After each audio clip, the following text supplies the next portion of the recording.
Rita Curran, 24, had just taken the biggest decision of her life by leaving the nest and being independent for good.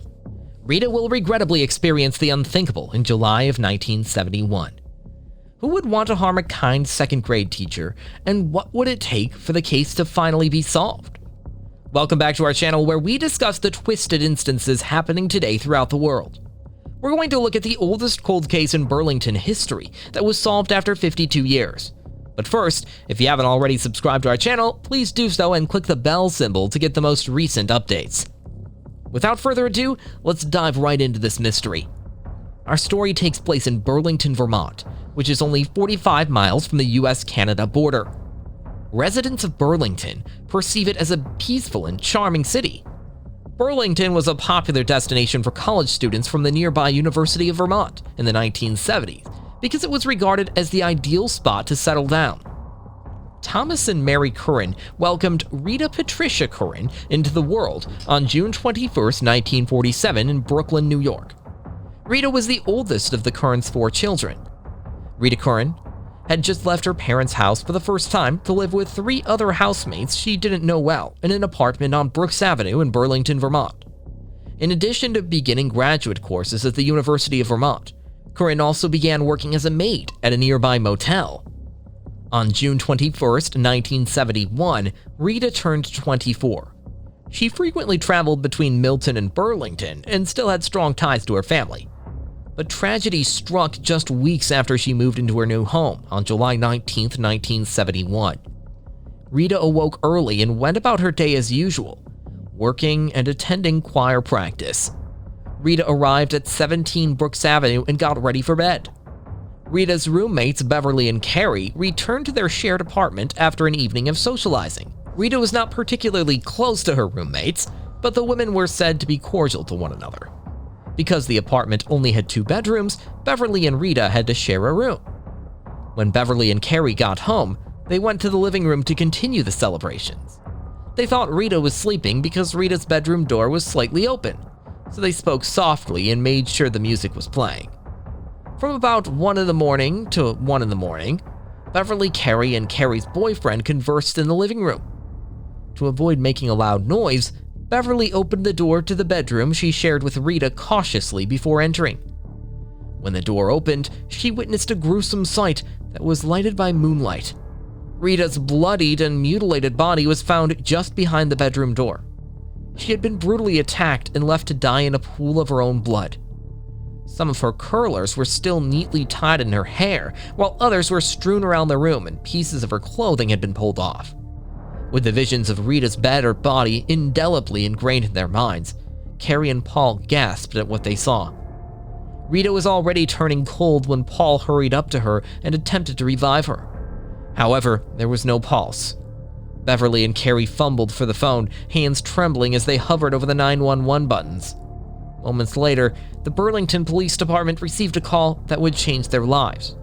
When they arrived at the scene, they were met by 3 very upset children. The officers worked to calm them down and try to get a statement from them as others hurried to the crime scene where Rita had been brutally beaten. The medical examiner present noted that Rita was found lying on her back with her arms and legs stretched out wide. The medical examiner also noticed bruises and markings on Rita's neck, indicating manual strangulation as the cause of death. Rita had extensive bruises to her face, black eyes, and dried blood around her mouth. The killer had pulled Rita's pants off and some other parts of her clothing had been disturbed. As part of the crime scene investigation, evidence was taken from the bedroom and Rita's body was photographed. After the photographs were taken, the medical examiner turned Rita's body over to check for any injuries. Rita had struggled with her attacker, but they eventually overpowered her. When the ME turned Rita over, he saw something: a cigarette butt under her right arm. Rita was a devout Roman Catholic who led a very orderly life. The cigarette looked to have been smoked there, according to the investigators who arrived on the scene, as a little layer of ash had amassed beneath it. Whose cigarette was it if Rita didn't smoke it? Investigators noted in their investigations that the cigarette was an uncommon and unpopular decision. Investigators discovered Rita's handbag, which contained $20 and some personal things, was unharmed before their investigation was complete, ruling out robbery as a possible explanation. Nothing else had been disturbed in the bedroom, and they discovered an unsettling blood trail where Rita had struggled and been beaten on the walls and floor. After Rita's body was sent to the mortuary of a nearby hospital, the autopsy could start. The police officers convened to discuss the incident. All those who saw the incident were disturbed, and they determined to track down Rita's killer. Rita's autopsy was performed by Chief Medical Examiner Lawrence Harris, who determined that she had been brutally battered and manually strangled to death. Rita had been sexually raped, he said, and her pants had been ripped off her body and thrown under her. Investigators' next challenging step was to contact the Curran family and break the devastating news. The family came together to mourn Rita, and they met with the detectives to go over the case's specifics and provide statements. A single cigarette was among the items of evidence that police investigators removed from the crime scene. They spoke with the neighbors of the flat and looked into hundreds of tips. A couple that was residing 2 stories above Curran's flat at the time of the murder was one of those questioned.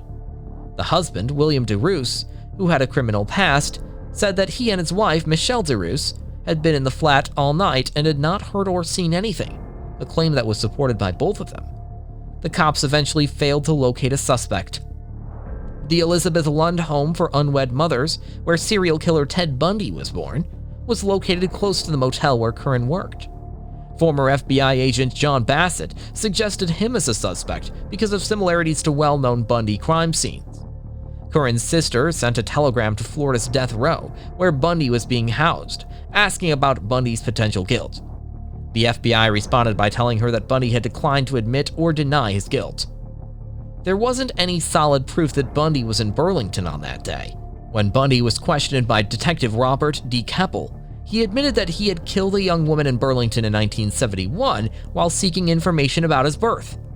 Bundy, however, told FBI Special Agent William Hagmeyer on January 22, 1989, the day before he was to be executed, that he was not involved in the Curran case.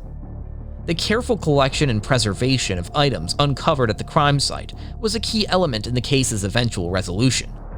All of the evidence gathered at the crime scene, including the cigarette, was forwarded for DNA testing in 2014 by the Burlington Police Department.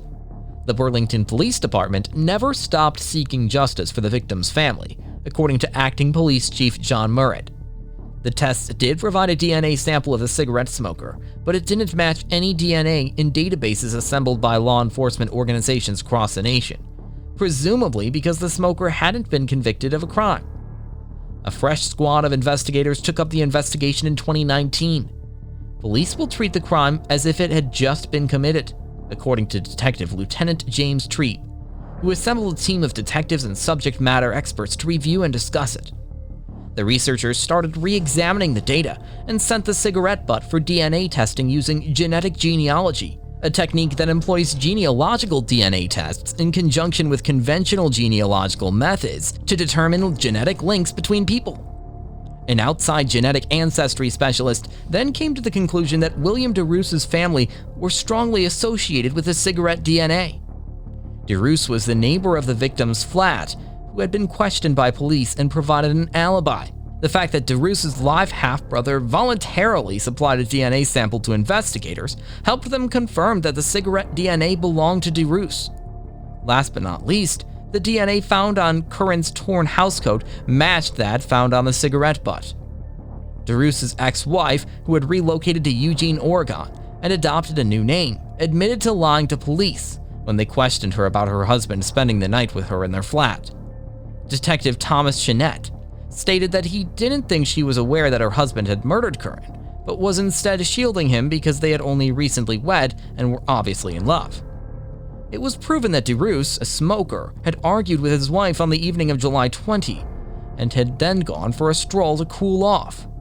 The following day, he warned his wife of 2 weeks that she should inform Curran's death investigation officials that he had never left their flat, since his prior criminal history would unfairly implicate him in her demise. Detectives from Burlington also spoke with a San Francisco woman who had wed DeRoos in 1974. She allegedly stated that he had a penchant for such sudden outbursts of violence. She claimed that he had been aggressive towards her at least twice, the first time occurring when they were speaking to a female acquaintance and he stabbed her in the abdomen for no reason at all. Despite being detained, the woman chose not to file any charges. She claimed that on another occasion, while the two of them were out to dinner, he suddenly began to choke her for no apparent reason. At that moment, she left him. DeRoos, who was 46 years old, passed away from a heroin overdose in a San Francisco hotel in 1983. Do you believe that this case could have been solved sooner, as always? Please share your thoughts on this tragic story in the comments section, and don't forget to like, share, and subscribe. Rita Curran's case was the oldest unsolved case in Burlington history after 52 years, when her family finally received closure.